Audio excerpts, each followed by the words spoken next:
Buenas noches nuevamente. Vamos entonces a iniciar esta sesión. Ya hay varias personas, entonces estábamos esperando un poco para iniciar, pero ya tenemos pues un número importante de personas, o sea que vamos a dar inicio a esta sesión. Bueno, en primer lugar me presento, mi nombre es Joan Castaño, yo soy abogado de la Vicerrectoría de Investigaciones, Innovación y Extensión de la Universidad Tecnológica de Pereira. Actualmente me corresponde todo el tema de propiedad intelectual y también pues asesoro algunos otros procesos que se manejan en la misma vicerrectoría. Por lo tanto, entonces, de esos temas es de los cuales vamos a hablar el día de hoy. Eh, Principalmente nos vamos a enfocar al tema de acceso a recursos genéticos y sus productos derivados. Voy a compartirles y pues lo que vamos, digamos, a ir mirando es la presentación del mismo Ministerio de Ambiente, porque pues considero que en ese caso no es necesario hacer una modificación o hacer una nueva diapositiva, sino que con esa es suficiente y pues vamos a abordarla y qué mejor pues que hacerlo desde la misma información que nos pone de contexto el mismo ministerio. Entonces voy a compartirles la pantalla.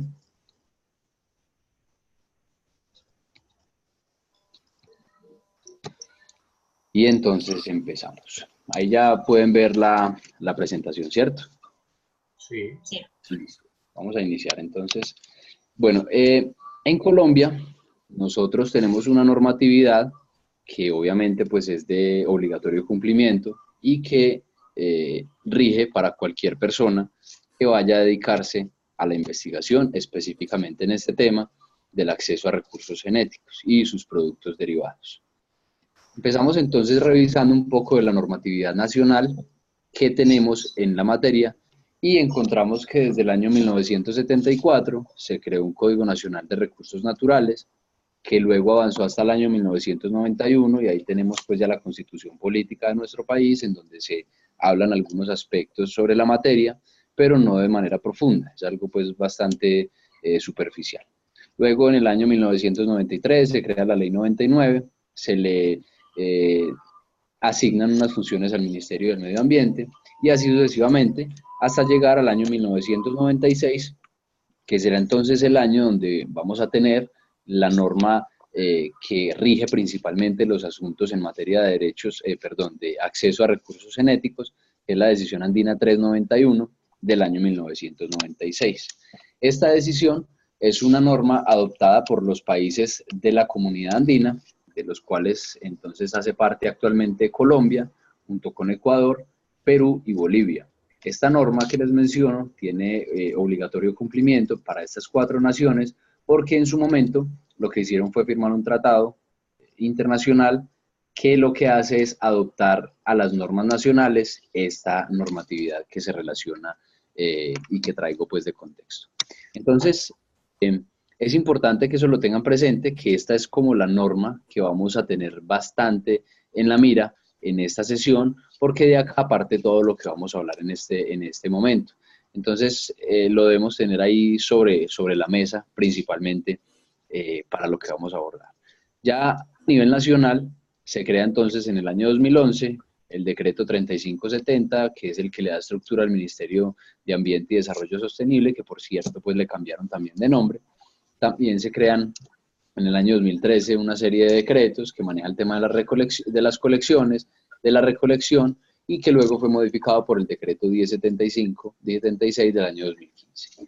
Luego, así sucesivamente, se van creando unas nuevas normas, que es la resolución 1348 del 2014, que dice exactamente cuáles son las actividades que configuran acceso a recursos genéticos, porque la verdad no era muy claro en qué momento yo como investigador estaba dentro de ese campo de la configuración de un acceso a recursos genéticos y en qué momento no lo estaba. Entonces esa resolución fue bastante importante porque dio muchas luces sobre la forma en que yo puedo ya pensar en tramitar un contrato de acceso a recursos genéticos de acuerdo a las actividades que yo esté realizando.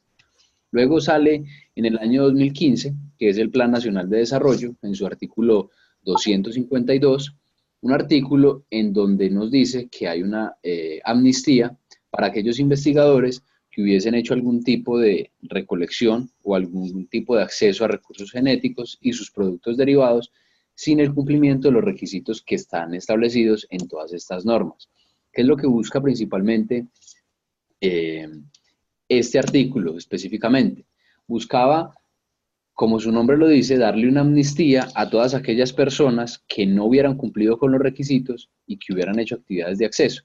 Es decir, el Estado colombiano le está diciendo, bueno, organicemos su situación, sabemos que no cumplió por X o Y motivo, ahí no era relevante saber por qué no había cumplido, pudo haber sido por desconocimiento, pudo haber sido por capricho, o pudo haber sido por alguna otra situación, entonces lo que se le informó fue que, listo, ustedes ya no cumplieron, pero entonces el gobierno está dispuesto a que ustedes nos den toda la información, legalicemos su situación y empecemos como si nada hubiese pasado.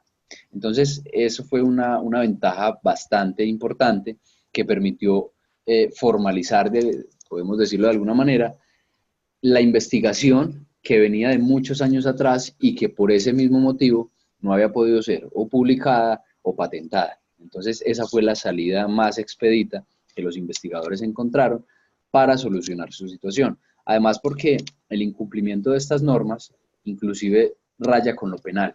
Es decir, que podríamos estar viéndonos inmersos en un problema de carácter legal y de tipo penal, es decir, que podríamos ir a prisión si nosotros no damos cumplimiento a estas normas, porque dentro del Código Penal está considerado como biopiratería. Entonces es importante que eso esté presente, que sepamos que esos periodos de amnistía no son permanentes, esos periodos son esporádicos, ¿sí? Y que pues lo que se busca, o actualmente se está trabajando, que en el nuevo plan de desarrollo, Plan Nacional de Desarrollo de este gobierno, del presidente Iván Duque, se genere posiblemente, ese es el rumor, posiblemente una nueva amnistía para tratar de organizar aquellos proyectos de investigación que tengan que ver con el acceso a recursos genéticos y que por X o Y motivo pues no se haya formalizado, no se hayan suscrito los respectivos contratos que otorga el Ministerio de Ambiente. Luego, para el año 2017, se crea una resolución que es la 1352 y modifica la resolución número 1348 de la que les hablaba, en donde nos informan de manera mucho más clara cuáles son en realidad entonces las actividades que configuran acceso a los recursos genéticos y sus productos derivados. Eso en cuanto a normatividad, la diapositiva que les acabo de mencionar, si ustedes quieren, también les podemos compartir esta diapositiva porque es importante que la tengan y si no, en la misma página del Ministerio de Ambiente la pueden descargar. Bueno, tenemos entonces que el contrato de acceso a recursos genéticos y sus productos derivados es un mecanismo que se adopta desde la Decisión Andina 391 del año 1996, en donde, perdón, listo, perfecto, yo les comparto las diapositivas. Les decía entonces que es un mecanismo, el contrato de acceso a recursos genéticos es un mecanismo que adoptó la Decisión Andina 391 del año 1996, por medio del cual todos los países de la Comunidad Andina, los 4 países que les mencionaba, establecen las condiciones de uso de los recursos genéticos que el Estado le proveerá a los particulares o a las empresas, bien sea públicas también, cómo va a ser la forma de utilizar ese recurso natural. Como les decía, está en cabeza del Estado y es el que tiene pues toda la forma o la disposición sobre el mismo. Y adicionalmente eso está en desarrollo de lo establecido en el convenio de diversidad biológica, que también pues digamos es una norma que debemos nosotros cumplir. Más adelante les hablo de los varios tipos, 2 tipos más bien, de contratos que existen en materia de acceso a recursos genéticos, pero pues era importante mencionarles eso. Ahora desarrollamos cada uno de los 2 contratos. Entonces, a partir del decreto 3570 del año 2011, se crean 3 grandes estructuras dentro del Ministerio de Ambiente, que son la Oficina de Negocios Verdes y Sostenibles, la Dirección de Bosques, Biodiversidad y Servicios Ecosistémicos y la Subdirección de Educación y Participación. Cada uno de esos 3 dependencias del ministerio se encarga de una función específica y pues vamos entonces a ver qué es la tarea que tiene asignada cada uno de ellos. El primero, que es la Oficina de Negocios Verdes y Sostenibles, se encarga de proponer y apoyar mecanismos para la distribución justa y equitativa de beneficios derivados del acceso a los recursos genéticos. Es importante que desde ya se les mencione, cuando nosotros hacemos un contrato de acceso a recursos genéticos, posiblemente una de las consecuencias que se puede generar es que yo pretenda comercializar y sacarle un provecho económico a esos resultados de investigación. Si es así, en lo posible yo lo debo informar para que el ministerio pueda tomar las medidas que correspondan para poder otorgarme esa autorización. Entonces, si yo decido hacer un estudio, un proyecto de investigación, en donde finalmente la intención mía es llegar a una comercialización, pues le informo eso al ministerio y desde la Oficina de Negocios Verdes y Sostenibles vamos a hacer una negociación que por lo general la hacen desde la oficina jurídica de las universidades, porque las universidades son las que principalmente suscriben este tipo de contratos, sin desconocer que hay unas empresas en el país de carácter privado y también públicas que han ya implementado y han estado inmersas en ese tipo de procesos, porque han hecho proyectos de investigación que tienen que ver con este tema del acceso a recursos y adicionalmente han buscado una comercialización de esos mismos resultados de investigación. Entonces, es importante que ustedes sepan que al momento que se vaya a hacer eso, debemos negociar con el ministerio cómo va a ser la distribución justa de esos beneficios económicos y no económicos que yo voy a obtener de ese proyecto. Entonces, me explico. Si yo, por ejemplo, soy una universidad pública y voy a hacer un proyecto de investigación que voy a tener una comercialización, pues yo debo decirle al ministerio cómo voy a beneficiar, posiblemente puede ser una comunidad, con la investigación que yo estoy realizando. Eso lo debo pactar en el contrato y ese sería uno de los beneficios no monetarios que yo voy a generar con la realización de la investigación. Otro de los beneficios que yo debo negociar es los monetarios. En el caso de las instituciones públicas, por lo general no es común que el Ministerio de Ambiente le pida a la institución una cantidad determinada de dinero. ¿Por qué? Porque son instituciones públicas, entonces se entiende que ya tienen un presupuesto asignado y que ese presupuesto pues no se lo van a trasladar de una entidad pública a otra, sino que más bien le van a decir, bueno, ese dinero que nos iban a dar a nosotros, que finalmente es del Estado, es de todos, inviértalo en X o Y cosas. Por lo general, el compromiso es invertirlo en investigación. Entonces, si se necesitan recursos para avanzar en temas de investigación, entonces dice, listo, comprométase a que un porcentaje de los recursos que usted tiene destinados o que le va a asignar el gobierno nacional para el año siguiente, usted los va a destinar específicamente para el fomento a la investigación. Ese tipo de cosas se negocian dentro de un contrato de acceso a recursos genéticos. Eso puede ser un tema que es un poco más avanzado, pero posiblemente por el tiempo, si no se los menciono desde ya, se nos pasa y entonces quedaría ahí pues sin abordar. Entonces, de manera rápida, eso es lo que se encarga la Oficina de Negocios Verdes y Sostenibles. Y el otro punto es que se encargan también de vigilar que los derechos de propiedad intelectual se respeten. Entonces, por ejemplo, cuando nosotros estamos pensando en tramitar una patente que se deriva de un proyecto de investigación y que vamos a proteger es un resultado de esa misma investigación, pues ellos deben garantizar de que si se va a tramitar ese derecho, que sería, digamos, en el caso de la patente, es un derecho de propiedad industrial, que ya se hayan hecho todas las gestiones respectivas para que se concedan los permisos y que la patente pueda ser tramitada ante la Superintendencia de Industria y Comercio, en el caso de Colombia. Si ese trámite no se ha realizado, entonces desde la misma superintendencia me van a hacer un requerimiento y que le envían copia al Ministerio de Ambiente para decirle, mire, hay una solicitud de patente en trámite, que el principal producto que se busca patentar no se solicitó el respectivo contrato de acceso a recursos genéticos y por lo tanto, como no cumplieron la norma, entonces o solucione esto o mire qué se hace porque se está incumpliendo. Entonces ya les decía ahora, puede verse sometida la institución y su representante legal a sanciones o inclusive a un tema que raya ya con lo penal y pues ahí, digamos, ese tipo de cosas es la que no queremos tener. Entonces ellos se encargan de esos dos, digamos, de esos dos grandes asuntos que al final son muy complejos. Las negociaciones con el Ministerio de Ambiente a veces pueden tardar inclusive hasta una semana, porque los acuerdos, y como ustedes bien lo saben, si rayan o tienen que ver con temas jurídicos, no, también lo tienen que ver, pero cuando tienen que ver con temas monetarios, a veces las cosas se complican y entonces como ellos tienen un grado de maniobrabilidad que les permite moverse dentro de unos rangos que no han sido determinados por ninguna entidad, entonces pueden escuchar propuestas de las empresas o de las instituciones y a partir de eso ellos ya saben más o menos cómo pueden entrar a negociar. Entonces, a veces se complica, a veces se hace muy difícil esas negociaciones, pueden salir en un día, como pueden demorarse, he escuchado que se han demorado hasta más o menos una semana, entonces son cosas que pueden pasar. Luego, la otra dependencia es la Dirección de Bosques, Biodiversidad y Servicios Ecosistémicos, es la dependencia que se encarga del trámite de las solicitudes de acceso a recursos genéticos.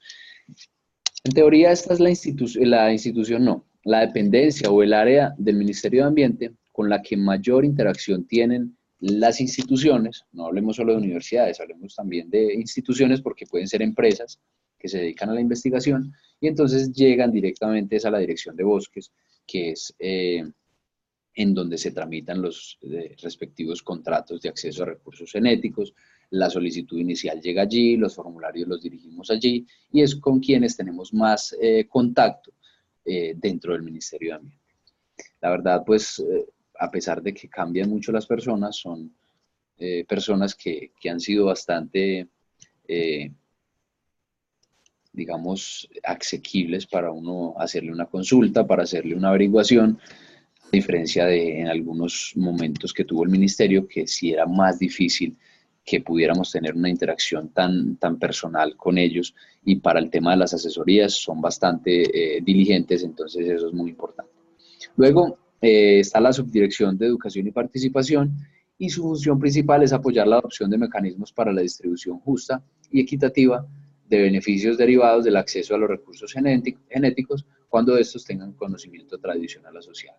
Entonces, si nosotros estamos frente a un proyecto de investigación que tiene que ver con el acceso a los recursos genéticos y adicionalmente se tiene o se manejan temas de conocimientos tradicionales, por ejemplo, de minorías étnicas, de comunidades indígenas, entonces debemos también tener eso en cuenta y ahí, en ese caso, entraría la Subdirección de Educación y Participación a jugar un papel importante. Pero digamos, esta unidad no siempre tiene un papel protagónico dentro del proceso, porque no siempre que nosotros estamos tramitando un contrato en donde hacemos acceso a recursos genéticos, tenemos conocimientos tradicionales de por medio. Solamente aplicaría entonces ese punto si hay conocimientos tradicionales de por medio, como se los mencionaba. Si no, ellos no tendrían pues ningún tipo de participación ahí. Bueno, ahí hablan entonces de, esto ya es, como les decía, es una presentación del mismo ministerio y pues por lo tanto, ellos hablan de una mejoría, ellos hablan de que en el año 2012 habían 2 personas dedicadas a cumplir prácticamente todas las funciones de ese tema de acceso y que ya en el 2017 hablan de un grupo, no se sabe de cuántas personas, pero sí se ha notado bastante el cambio en la diligencia, en los tiempos para atender las solicitudes, en el tiempo para darle trámite a los procesos, por lo tanto, pues sí, en realidad se nota una mejoría importante en el proceso. Bueno, ahora entonces entramos a definir, y esas definiciones vienen desde la Decisión Andina 391 del 96. En primer lugar nos definen qué son los recursos biológicos y luego nos dicen cómo se interpretan. Entonces les voy a leer ese punto para que quede sumamente claro. Los recursos biológicos se refiere a individuos, organismos o partes de estos, poblaciones o cualquier componente biótico de valor o utilidad real o potencial que contiene el recurso genético o sus productos derivados. ¿Cómo se interpreta entonces? ¿En qué me traduce lo que dice allá arriba para llevarlo a, digamos, a la práctica, como se dice cotidianamente? El organismo o sus partes, o sea, se entiende como un recurso biológico el organismo o sus partes, desde una célula individual hasta el organismo completo. Y para organismos unicelulares, o sea, los de una sola célula, comprenderá el organismo completo. Eso se entiende desde la Decisión Andina 391 como recurso biológico. Ahora bien, recurso genético lo definen como todo material de naturaleza biológica que contenga información genética de valor o utilidad real o potencial. ¿Cómo se interpreta? como un material de la herencia que contiene toda la información necesaria para generar un organismo y mantenerlo vivo. En el caso de virus, viroides y similares, es un material hereditario que permite su replicación. Y las unidades funcionales y no funcionales de la herencia, tales como el ADN y el ARN, en todas las formas en que se encuentren en la naturaleza. Entonces, eso es lo que se define o lo que se tiene desde la decisión andina 391 como recurso genético y pues obviamente nos traen adicionalmente su interpretación. ¿Qué son los recursos genéticos? Porque finalmente lo que estamos hablando hoy es de eso, de cuál es el acceso, cómo es el procedimiento que debo abordar para acceder a los recursos genéticos. Entonces se definen como las unidades funcionales de la herencia que codifican para un gen o regulan alguna función, y las unidades no funcionales de la herencia, aquellas a las que aún no se les ha identificado alguna función. ¿Y qué son entonces los productos derivados? Los productos son entonces las moléculas, las combinaciones o mezclas de moléculas naturales, incluyendo extractos crudos de organismos vivos o muertos de origen biológico provenientes del metabolismo de seres vivos. Se interpretan para los productos en el marco legal colombiano de acuerdo a un concepto emitido por la Sala de Consulta y Servicio Civil del Estado, que tiene como radicado el 977 del 7 de agosto de 1997. Y se entiende entonces en el mismo sentido de los recursos genéticos. Entonces ahí volveríamos a esta definición para saber qué se define como productos derivados, porque nos hablan de que se entienden como los mismos recursos genéticos. A nivel molecular, cuando los productos derivados se encuentran aislados del recurso biológico, el régimen de propiedad aplicable a estos es el de acceso a recursos genéticos y sus productos derivados. De estos temas, en realidad, pues, desde mi profesión, ustedes entenderán, pues, que no es mi fuerte. Uno va aprendiendo poco a poco por la interacción con los grupos de investigación, pero finalmente estos temas, pues, para uno son bastante desconocidos, pero yo sé que, pues, para ustedes sí son del día a día, de su cotidianidad, entonces sí sé que pues lo van a entender y lo van a apropiar de mejor manera. Bueno, ahora entonces, lo importante del tema, y es la pregunta a la que todos los investigadores llegan y que finalmente a veces se complica dar una respuesta, pero pues de verdad que esta diapositiva es bastante clara y le permite a uno dar esa claridad. Entonces, ¿qué actividades de investigación básica no configuran acceso a recurso genético y producto derivado? Si yo hago actividades de sistemática molecular, ecología molecular, evolución o biogeografía, solamente debo tener un permiso de recolección y el uso de la colección biológica. Es decir, la debo tener registrada, por lo general se hace ante el Instituto von Humboldt y ya.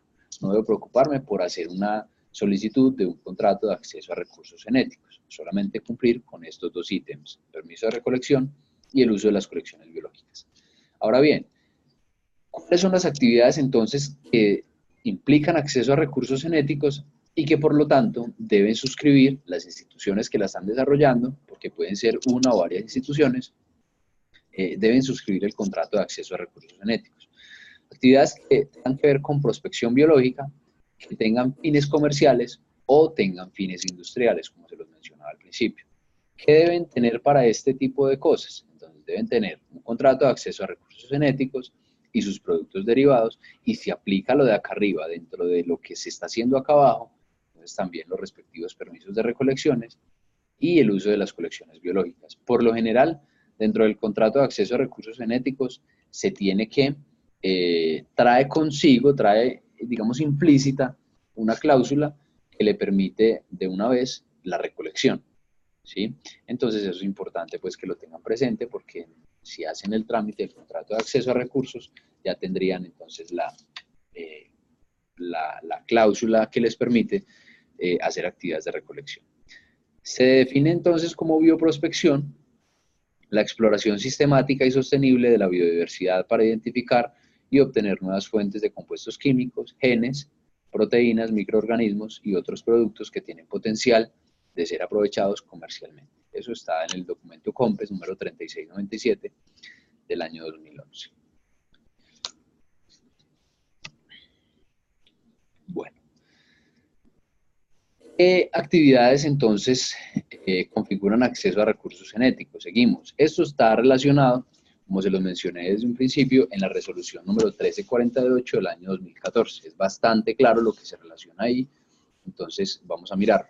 Todas aquellas actividades que se realicen con especies nativas en sus formas silvestres, domesticadas o cultivadas o escapadas de domesticación, incluyendo virus, viroides y similares que se encuentren en el territorio nacional o fuera de este.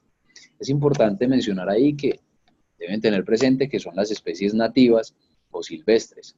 Hay especies que son originarias de otras partes del mundo que no necesariamente son de nuestro país o de los países de la región andina, y entonces, por lo tanto, pues no tendría aplicación, no tendría jurisdicción la Comisión de la Comunidad Andina para entrar a regular sobre esas otras especies. Entonces, por lo tanto, en esos casos, cuando son especies, por ejemplo, como la cannabis, si se va a hacer investigación al respecto, no tendríamos que solicitar un contrato de acceso porque no es procedente de Colombia, ni de las regiones, ni de los países, perdón, de la Comunidad Andina. Entonces, eso es muy importante tenerlo presente. No son todas las especies del mundo, porque no sé lo que seríamos, son solamente las especies nativas o que sean, digamos, que pertenezcan o que sean de estos países de la Comunidad Andina.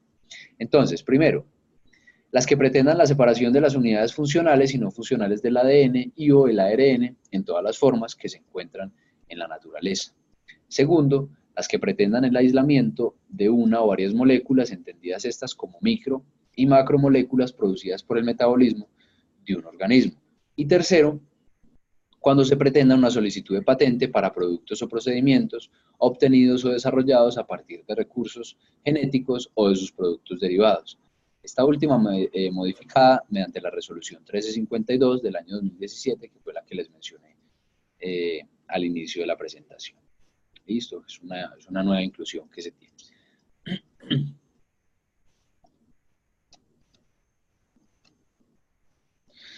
Bueno, entonces, este gráfico también es importante para que ustedes vayan entendiendo en qué casos sí requerimos y en qué casos no se requiere aplicar la decisión andina 351 y entonces a qué productos aplica el régimen de acceso.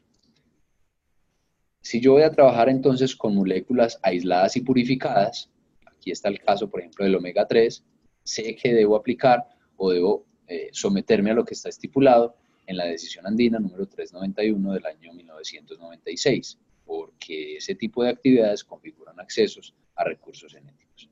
Si lo que yo voy a hacer es trabajar con un extracto crudo y una mezcla de moléculas, no debo solicitar el contrato de acceso a recursos genéticos. Ojo, para extractos crudos y mezclas de moléculas. Siempre y cuando yo solamente lo que vaya a hacer con el extracto, puede ser inclusive comercializarlo, pero que no vaya a ser un trámite de solicitud de patente. Si yo voy a hacer un extracto crudo y lo comercializo por medio de una empresa, no tengo ningún problema y no tengo que solicitarle ninguna autorización al Ministerio de Ambiente. Pero si por el contrario, lo que yo voy a hacer es hacer el extracto y para la comercialización lo que pretendo es protegerlo mediante una patente, solo por ese hecho, como se los mencionaba acá en esta diapositiva anterior, la resolución 1352 de 2017 dice que si se va a hacer una solicitud de patente para productos o procedimientos obtenidos o desarrollados a partir de recursos genéticos, se debe aplicar en ese caso la decisión andina 391 y por ende solicitar el contrato de acceso a recursos genéticos. Bueno, esto es lo que acabo de mencionar. Acá pueden ver la distinción entre una y otra diapositiva. Acá nos está diciendo, son exactamente, miren que son exactamente los mismos productos, pero la diferencia es que en esta diapositiva estamos hablando de que aplica la decisión andina para moléculas aisladas y purificadas y no aplica para extractos crudos y mezclas, pero acá en la otra diapositiva nos dice que a qué tipo de productos derivados le aplica el régimen de acceso cuando se pretende reclamar derechos de patente. Entonces ya sabemos que cualquier tipo de estas actividades que vamos a hacer y donde vamos a hacer una solicitud de patente, independientemente que sea un aislamiento de molecular o una comercialización inclusive de un extracto crudo, sí requiero del contrato de acceso a recursos cuando se va a solicitar una patente. Espero que pronto no haya sido muy redundante y que haya quedado eso bastante claro. Igual si tienen algún tipo de inquietud, ahora al final las podemos revisar, pueden ir tomando nota de ellas. Bueno, ¿qué actividades configuran acceso a recursos genéticos y productos derivados en Colombia? Entonces, venimos nuevamente a hablar de si se hacen con recursos genéticos y moléculas aisladas, entonces son actividades de bioprospección, de aplicación industrial, aprovechamiento comercial o solicitud de patente, debemos tramitar el contrato y con recursos biológicos, extractos crudos y mezclas de moléculas, solo debemos tramitar el contrato de acceso cuando se pretenda una solicitud de patente para productos y procedimientos obtenidos o desarrollados a partir de recursos genéticos o sus productos derivados. Si no vamos a tramitar patente, yo puedo generar un extracto crudo, lo puedo comercializar y no voy a tener ningún tipo de inconveniente ni requerimientos de ninguna naturaleza por parte del Ministerio de Ambiente.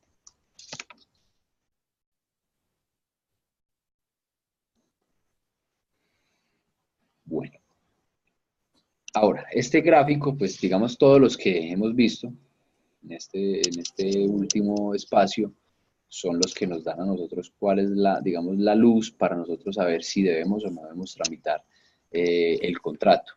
La pregunta, ¿cuál es el origen de las muestras con que se realizarán las actividades de investigación? Eso es una pregunta que como investigadores nos debemos hacer. Entonces, lo primero es eso. ¿Cuál es el origen de las muestras con las que se realizarán las actividades de investigación, bioprospección y o aprovechamiento comercial o industrial? Lo primero, entonces, si son especies nativas, definidas como aquellas que se distribuyen naturalmente en el país, de forma silvestre, domesticada o escapada de domesticación, entonces se responde la pregunta con otra pregunta. Y ahí sería, ¿cuál es la finalidad de esas actividades? Ya vamos a pasar a la otra diapositiva. Si son especies introducidas, definidas como aquellas que no son nativas de Colombia y que ingresaron al país por la intervención humana, como por ejemplo el caso que les mencionaba ahora del cannabis, que esa es una especie que no es nativa de Colombia y que fue, digamos, introducida a nuestro país por la intervención humana. Entonces, ahí nos dirían de entrada que no requiere contrato de acceso a recursos genéticos y sus productos derivados. Si el origen de las muestras con las que yo estoy haciendo actividades de investigación es humano, tampoco aplica. Digamos, esta decisión solamente aplica para recursos genéticos, pero no de carácter humano, solamente de carácter de especies vegetales o microorganismos. Y la otra opción que existe es si el origen de las muestras son microorganismos. Entonces, siempre que se colecten en el territorio nacional se entenderán como especie nativa en cuanto a los microorganismos. Entonces, para las especies introducidas y para las especies humanas, ya sabemos que no se requiere contrato de acceso a recursos. La respuesta entonces para la primera y para la última es ¿cuál es la finalidad de las actividades? Entonces pasemos a la diapositiva siguiente. Si la finalidad de esa investigación es investigación básica sin fines comerciales, entonces nos van a preguntar, ¿realiza actividades de sistemática molecular, ecología molecular, evolución y biogeografía? Si la respuesta es sí, no requiere contrato de acceso a recursos genéticos y sus productos derivados. Si la respuesta es no, le van a preguntar, ¿realiza alguna de estas actividades? Entonces, si dentro de esa investigación básica, que es sin fines comerciales, se hace separación de ADN y ARN, sí requeriría de un contrato de acceso a recursos genéticos. Si se hace aislamiento de una o varias moléculas producidas por el metabolismo de un organismo, también requeriría. Y si se pretende una solicitud de patente para productos o procedimientos obtenidos o desarrollados a partir de esos recursos, también se requeriría el contrato de acceso a recursos genéticos.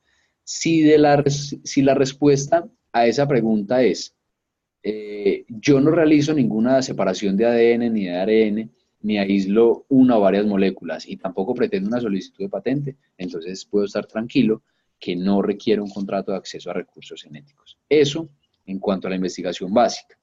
Si es bioprospección en cualquiera de sus fases, no importa cuál sea, y vuelvo entonces a lo mismo. Yo realizo alguna de las actividades de separación de ADN, ARN, aíslo moléculas o voy a solicitar una patente. La respuesta es sí, necesito tramitar un contrato de acceso a recursos genéticos y si voy a hacer un aprovechamiento comercial o industrial, y si la respuesta de estas opciones es sí, y yo voy a hacer alguna de esas actividades, entonces debo tramitar el contrato de acceso a recursos genéticos. Si la respuesta es no, entonces yo puedo estar tranquilo de que no necesito tramitar un contrato de acceso a recursos genéticos. En muchas instituciones, digamos, la tradición ha sido hacer la solicitud al ministerio, inclusive teniendo esto claro, porque a veces las situaciones no son tan claras como parecen. Entonces lo mejor es, si eso se considera, hacer una solicitud, un derecho de petición al Ministerio de Ambiente para preguntarles si en realidad mi proyecto, de la forma en que yo lo estoy desarrollando, requiere de un contrato de acceso a recursos genéticos, y yo le planteo cuál es el objetivo principal del proyecto, el objetivo general, los objetivos específicos, las actividades que voy a desarrollar. Si ellos me responden que no, voy a estar mucho más tranquilo, obviamente, porque voy a tener una evidencia, un soporte en físico por lo general, que me va a decir, usted en realidad no requiere de un contrato de acceso a recursos genéticos. Listo, eso es bastante importante. Por lo general, como les decía, las instituciones lo tramitan, hacen el derecho de petición y en 15 días hábiles ya se tiene entonces la respuesta, y eso se guarda dentro del expediente para que el día de mañana, como estas instituciones tienen profesionales que cambian tanto, cambian mucho el personal en realidad, entonces posiblemente llega una persona nueva que o tiene otra forma de ver las cosas, o quizás no está tan experimentado en el tema, entonces empieza a hacer unas solicitudes que posiblemente no tienen fundamento, y si tenemos ahí la evidencia o el soporte, pues vamos a estar mucho más tranquilos. ¿Listo? Qué pena con ustedes un momento, voy a por un vaso de agua y ya regreso en un minuto.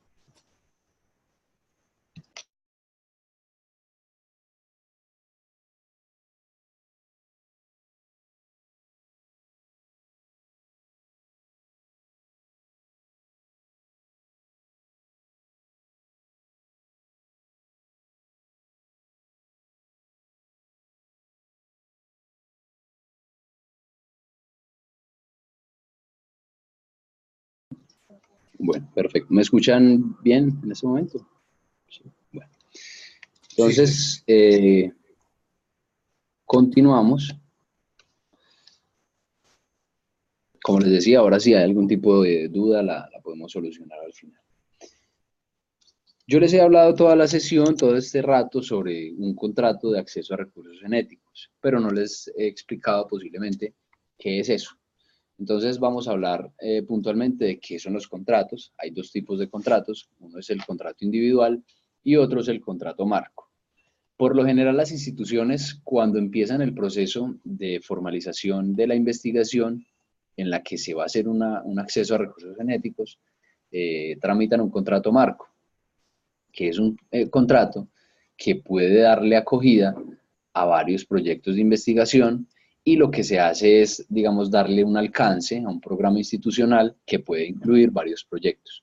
Eso por lo general se hace, lo que busca es que todos los proyectos que tengan que ver con acceso a recursos estén ahí incluidos, y que la universidad, pues digamos, sea la garante de que todo lo que se está haciendo dentro de esos proyectos cumpla con la normatividad en materia de acceso a recursos genéticos.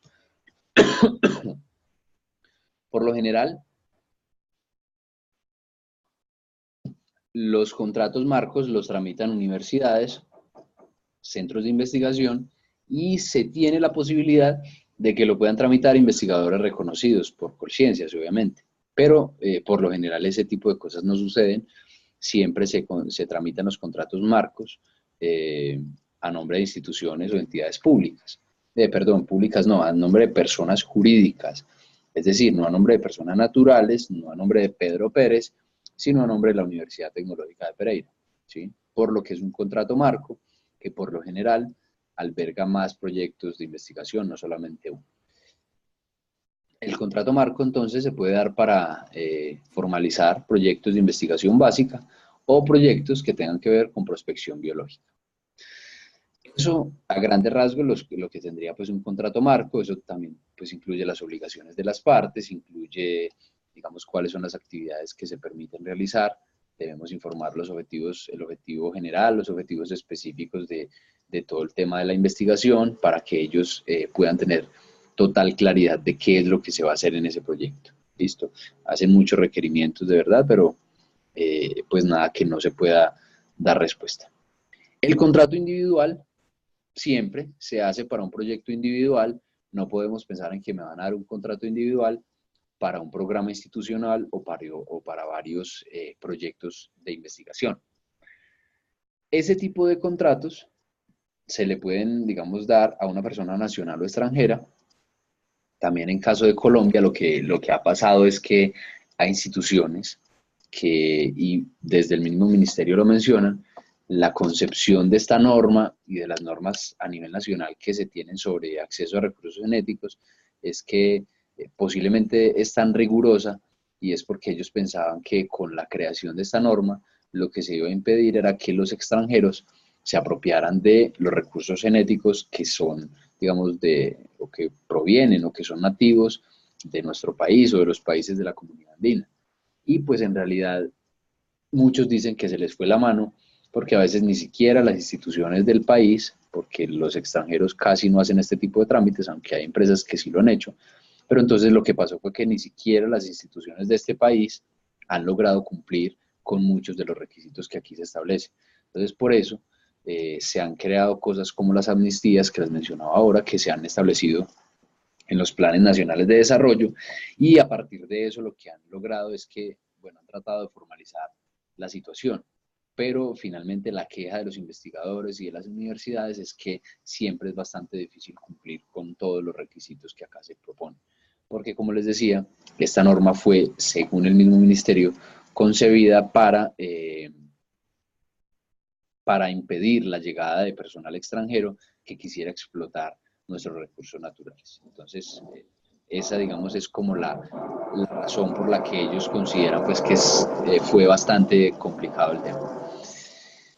Se le puede asignar este tipo de contratos a personas naturales o a personas jurídicas y las actividades que incluye o que contempla este contrato son para investigación básica, para prospección biológica o para temas de comercialización o industrialización de esos resultados generados en el proyecto de investigación. Si ustedes ven, aquí dentro del contrato marco y dentro del contrato individual, en los dos se habla de temas de investigación básica y de prospección biológica. La única diferencia es que en el contrato individual se tiene un último punto que es la comercialización o la industrialización. Entonces, ¿qué pasa? Por ejemplo, en el caso de la Universidad Tecnológica, tenemos un contrato marco que alberga muchos proyectos de un programa institucional, pero de ese proyecto o de ese programa se pueden derivar algunos resultados que se busquen comercializar. Entonces, si nosotros inicialmente lo que pensamos es solamente hacer la investigación, pero cuando avanzamos en ella nos damos cuenta de que hay algún producto que tiene un potencial de ser comercializado, pues lo que nosotros debemos hacer entonces es ya recurrir al contrato individual, aún teniendo el contrato marco, y solicitarle al ministerio que por medio de ese contrato nos autorice la comercialización o la industrialización de ese producto, y entonces a partir de eso pues lograremos que haciendo la distribución de beneficios, la distribución de beneficios monetarios y no monetarios, podamos negociar con el ministerio cómo se dará ese relacionamiento. Entonces, como les decía, si no se van a hacer temas de comercialización, podemos estar tranquilos que con el contrato marco es suficiente. Pero si hay temas de comercialización, si vamos a vender, por ejemplo, lo que hablamos ahora, posiblemente un extracto, entonces ya pensemos o debemos pensar en el contrato individual de acceso a recursos genéticos. Son dos cosas totalmente distintas. No es necesario, por ejemplo, que siempre haya un contrato marco. Puede que si esa institución lo que va a hacer es solamente un proyecto, puede ser, digamos, una empresa privada que solamente se va a dedicar a un proyecto, con el contrato individual es suficiente, pero si va a ser una comercialización, luego tendría que tramitar un nuevo contrato. Entonces, al final, siempre cuando se vaya a comercializar, se requiere sí o sí un contrato individual de acceso a recursos genéticos. Bueno, acá ya entonces tenemos cómo se inicia el procedimiento. Es una información pues que no me voy a detener mucho en ella porque está en la página, es una información ustedes pueden consultar en el momento en que lo requieran, cuando, si es del caso, vayan a iniciar un proceso de estos, deben informar cuál es el título del proyecto, los objetivos, la metodología, resultados esperados, los fines de la investigación. Deben informar entonces también, bueno, ahí está principalmente, también está, por lo general les piden que envíen el proyecto como tal, la hoja de vida del responsable técnico, que como les decía, por lo general es un investigador que ya tiene un reconocimiento por Colciencias, y una serie pues de documentos ya de carácter legal que les exigen a los investigadores. ¿En qué momento se debe solicitar el contrato? Esa es una pregunta que posiblemente nos hacemos muy tarde. Y la solicitud del contrato de acceso a recursos genéticos se debe tramitar de manera previa al inicio de las actividades de acceso. Es decir, yo no puedo ir a hacer el acceso, hacer la colecta y luego pensar en que voy a tramitar el contrato.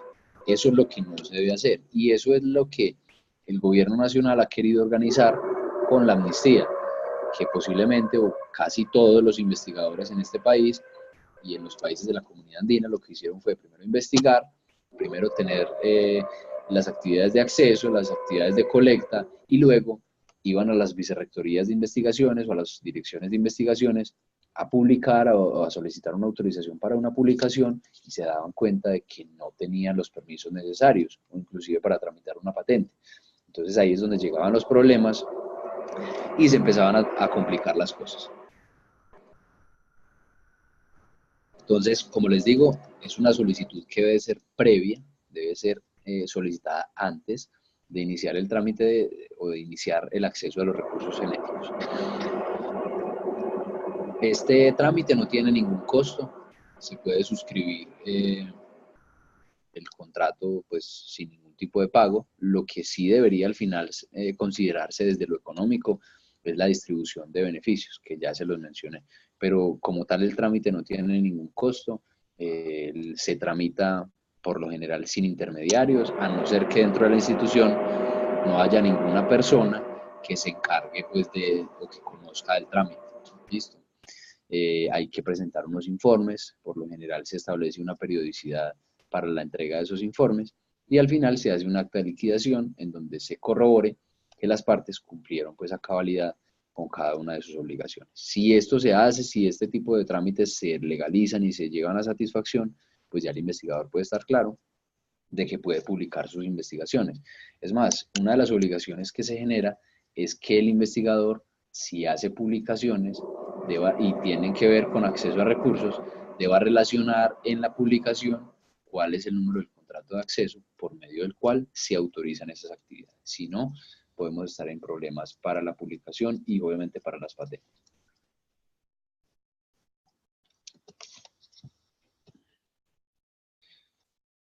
Bueno, hay un punto, y ya con esto podemos ir terminando, y es la confidencialidad de la información. En muchos casos hay información confidencial que, como les decía ahora, puede estar pendiente de ser sometida a una publicación o puede estar pendiente de protegerse como patente.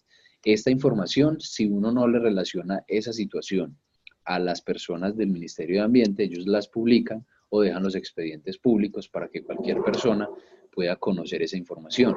Si nosotros necesitamos que esa información quede privada y que esa información no se conozca, pues lo que le debemos hacer es una solicitud dentro dentro del mismo formulario, indicando que esa información es confidencial y que por lo tanto no se publique. Solamente nos van a pedir que relacionemos un extracto pequeño de qué trata el proyecto, pero de una manera muy sucinta para que no vamos a entrar en detalles y ellos también puedan publicar por lo menos un extracto pequeño, ¿sí? Pero no van a publicar entonces la totalidad de la información teniendo en cuenta pues que se está pensando en una solicitud de patente o en una publicación que si ellos revelan digamos esa información pues ya luego va a estar revelada dentro del estado del arte y no va a tener perdón, ninguna novedad. Entonces, eso es importante que lo sepan, es un recurso que se tiene, no es que yo esté obligado a entregar la información y que ya luego no pueda publicarlo. Es una cosa importante que se tuvo en cuenta y pues que le ayuda bastante a los investigadores. Bueno, acá ya le mencionan exactamente sobre qué no se puede solicitar confidencialidad.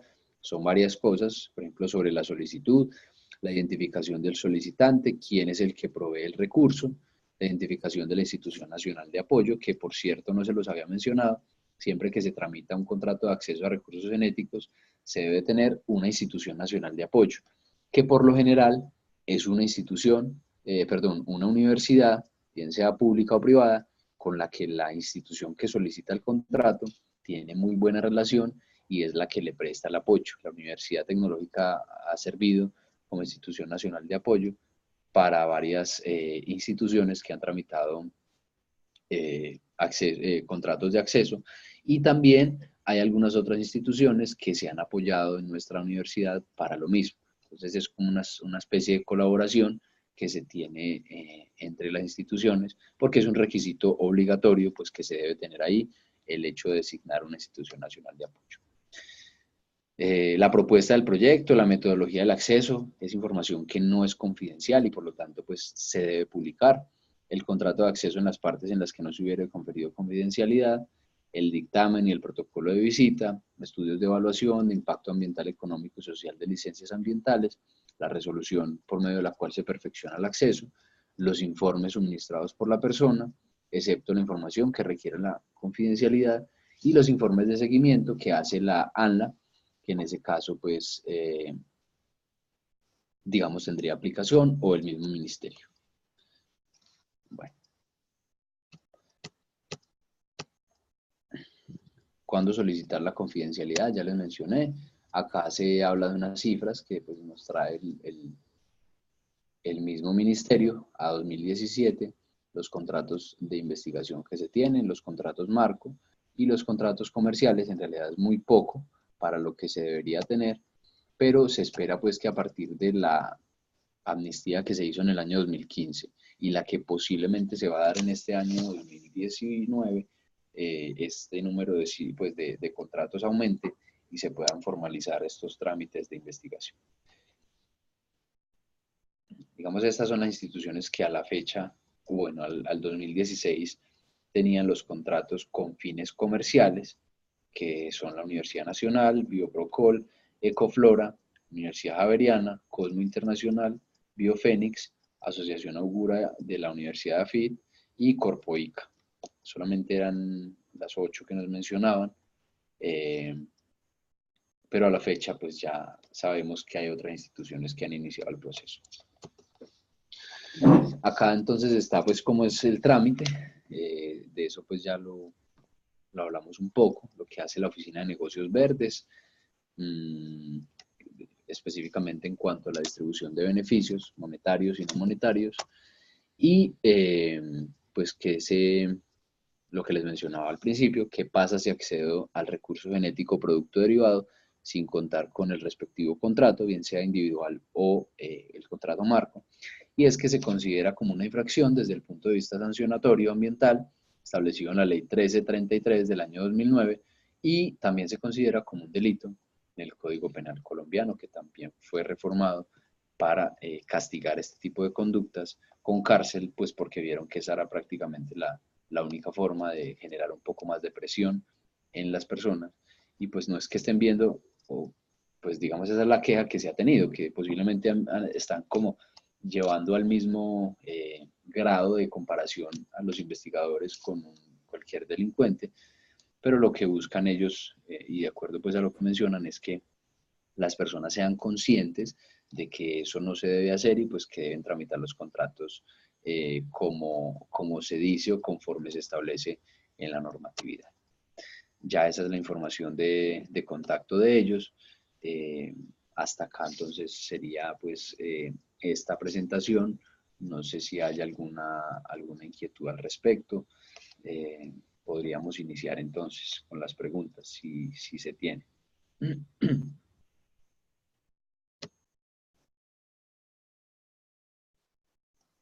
¿Está todo claro? Los escucho. Bueno, buenas noches.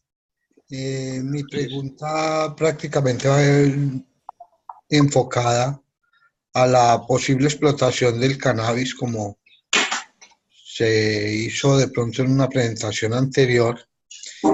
Me interesa la explotación a nivel medicinal del aceite de cannabis, puesto que he visto que tiene una cantidad de beneficios y lo trato de mirar de pronto cómo funciona la economía en Colombia, que hay unas grandes multinacionales o unas grandes empresas que transforman y comercializan, por decir algo, el café en diferentes presentaciones, diferentes eh, calidades y les están dando unos sabores y unos aromas diferentes, pero también hay explotación por parte de pequeños empresarios en donde quieren salir avante, sobre todo en la región cafetera, como nosotros lo estamos haciendo.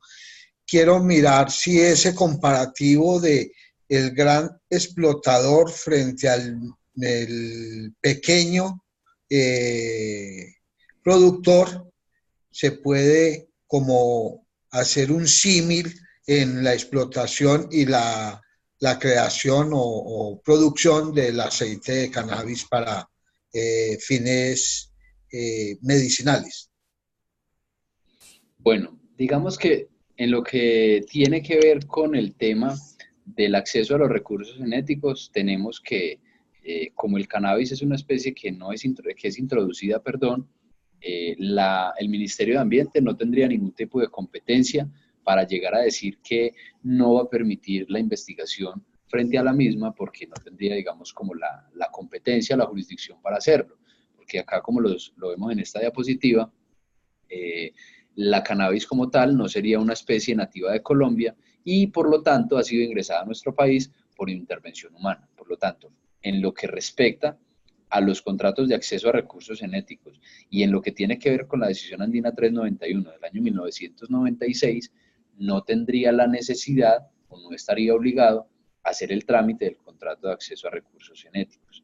Ya frente a la, digamos, a la cuestión de llegar al tema de la explotación comercial del cannabis, hay que tener, digamos, presente pues que si se va a hacer para fines medicinales como algunas empresas lo han hecho, pues no debería tener ningún tipo de inconveniente para hacerlo. Sabemos pues que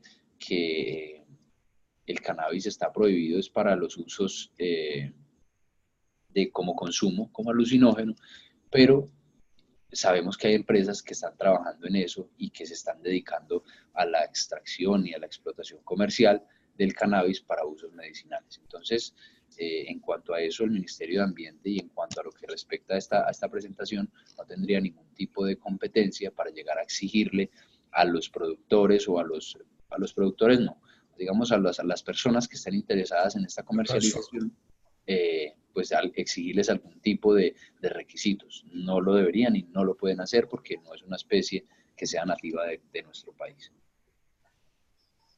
Sí, este lo veo con respecto a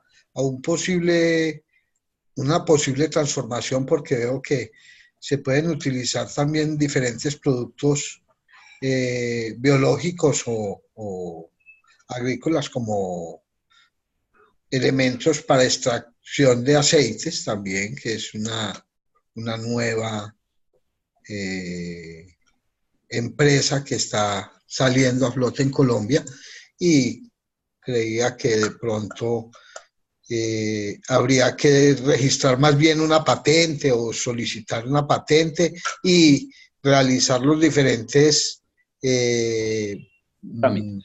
trámites que se deban llevar con respecto a lo que hacíamos en una de las tareas, en la última tarea precisamente que tuvimos que presentar, que fue bastante eh, estimulante y grata con respecto a la normatividad que debíamos llevar para cualquier tipo de explotación de elementos como el cannabis, Ya. destinar la resolución y todo eso que había que presentar. Entonces, me parece que queda claro lo que me acaban de exponer. Perfecto. Digamos que en Gracias. ese caso ni siquiera, bueno, hablando del tema de las patentes, ni siquiera pues a ver, el tema de la patente ya sería más una decisión de empresa, de la empresa que esté dedicada a hacer ese tipo de cosas, porque en la actualidad se ha demostrado que los productos de investigación que se protegen por patente, si bien son muy valiosos, a veces no se tiene el músculo financiero para tramitar una patente. Lo digo porque es bastante costoso tramitar una patente en Colombia, solo en Colombia, puede costar más o menos unos 10 millones de pesos y pues no todos los empresarios tienen ese capital para asumir esos costos. Pero lo más grave es que si yo protejo en Colombia, lo logro hacer porque me consigo el dinero, porque posiblemente tenía el capital para hacerlo, pues llegar a otros países ahí sí puede ser mucho más difícil y más costoso. Por ejemplo, tramitar una patente solo en los Estados Unidos puede costar alrededor de unos 40, 50 millones de pesos y estaría solamente protegiendo mi invención en Colombia y en Estados Unidos. De manera que si yo tengo un competidor que no identifiqué al principio, pero que lo identifico posteriormente, 2 años después, en Brasil, por ejemplo, yo ya no podría hacer nada porque tengo la patente en Colombia, en Estados Unidos y en Brasil no la tengo. Entonces, como las patentes no son universales, no son internacionales, las patentes son territoriales, yo solamente puedo exigir que no la comercialicen o no la exploten en los países donde la tengo protegida. Entonces, el tema de las patentes ha sido bastante controversial y ha dado un vuelco, un giro muy importante en los últimos tiempos, porque antes pensábamos solamente en patentar, ahora pensamos en otras cosas, como en los secretos industriales, por ejemplo, en donde yo sé que si tengo un secreto industrial es algo que yo no debo revelar, porque el problema de las patentes es ese. Yo le debo decir a una oficina nacional, mire, lo que voy a buscar patentar es esto, y en un documento yo le debo relacionar bien cómo es en detalle mi invención. Entonces ya cuando el trámite de patente termina, hay una base de datos donde va cualquier persona, porque eso es gratuito y de acceso público, a conocer cómo llegué yo a esa invención. En cambio, si yo lo protejo como un secreto industrial, como es el caso, por ejemplo, de Coca-Cola, que es una empresa que nació en el año 1886 y que hasta la fecha sigue vigente y que nadie ha podido descubrir el secreto de la Coca-Cola. Entonces, ahí ya empezamos a hablar de estrategias de comercialización y estrategias de protección de los activos que se generan en las organizaciones. Y eso ya, digamos, con una asesoría uno podría decir, bueno, patente o secreto industrial, ¿cuál me conviene más? Entonces, digamos, frente al proceso como tal, podemos estar tranquilos que, volviendo al tema, que para el cannabis en ese caso no necesitaríamos del trámite de un contrato de acceso. Y en cuanto a lo de la patente, sería de pensarlo. Digamos, cuál es y así rápidamente se los menciono, cuál es la diferencia entre saber si patento o protejo como secreto industrial. La pregunta del millón es, si yo pongo eso en el mercado y si hacen un proceso de ingeniería inversa, pueden llegar a conocer cómo llegué yo a ese resultado. Si la respuesta es sí, entonces la mejor opción de protección es una patente. Si la respuesta es no, entonces protejámoslo como secreto. Y volviendo al ejemplo de la Coca-Cola, si ellos pusieron eso en el año 1886, esa pregunta se la tuvieron que haber hecho. Porque si ellos saben que ponen la Coca-Cola en el mercado y al respaldo en la etiqueta dicen cuáles son los ingredientes porque lo tienen que poner, pero aún así la gente haciendo la ingeniería inversa y uniendo esos elementos, esos ingredientes, no pueden llegar a la misma fórmula. Entonces la respuesta cuando ellos se la preguntaron cuando hicieron la pregunta es no. A partir de ingeniería inversa no pueden descubrir cuál es la fórmula de la Coca-Cola. Entonces, por lo tanto, ¿qué podemos hacer? Hagámoslo como un secreto. Pero si nosotros en ese mismo proceso que posiblemente ustedes están pensando de protección de ese activo, la respuesta es sí. Si yo saco esto a mercado y me lo pueden desbaratar y hacen una disposición de elementos y luego los vuelven a unir y llegan al resultado que yo tengo, pues la mejor opción ahí en ese caso sí sería protegerlo como patente, pues porque estaría yo bastante desprotegido frente a la competencia. Entonces, es de decisiones, es de revisar el proyecto de manera particular, si es bueno que puedan ser asesorados por una persona, por lo general un abogado que maneje el tema, para que vayan, digamos, más como a la segura, como se dice coloquialmente, y no vayan a cometer un error. Porque después de que tramiten la patente, no sé si ustedes lo conocen, pero el proceso es que ya eso queda revelado, queda dentro del estado del arte, dentro del estado de la técnica, y no hay nada que hacer. Es de conocimiento universal, Si ustedes lo radican en Colombia, hay una base de datos de patentes y ahí pueden ingresar y descargar absolutamente toda la información de cómo se lleva a cabo ese proceso o cómo se construye ese producto y ya no habría nada que hacer. Entonces, es bueno que ese tipo de cosas se aborden y esos temas se traten en estos espacios, pues para que ustedes más o menos ya vayan teniendo muy, muy presente ese tipo de cosas y por lo menos si del todo no está claro, que al menos tengan ahí una inquietud y digan, bueno, yo en algún momento escuché que si patento puede pasar esto y si lo protejo como un secreto puede pasar lo otro. Entonces, por lo menos que les quede ahí como esa inquietud por preguntar. Y al final lo que a uno lo castiga en muchas ocasiones es la misma ignorancia. Y pues obviamente no estamos obligados a conocer de todo y menos de estos temas pues tan específicos. Entonces, esa es una reflexión importante que les quería decir. No sé si hay alguna otra inquietud, algún aporte por parte de ustedes.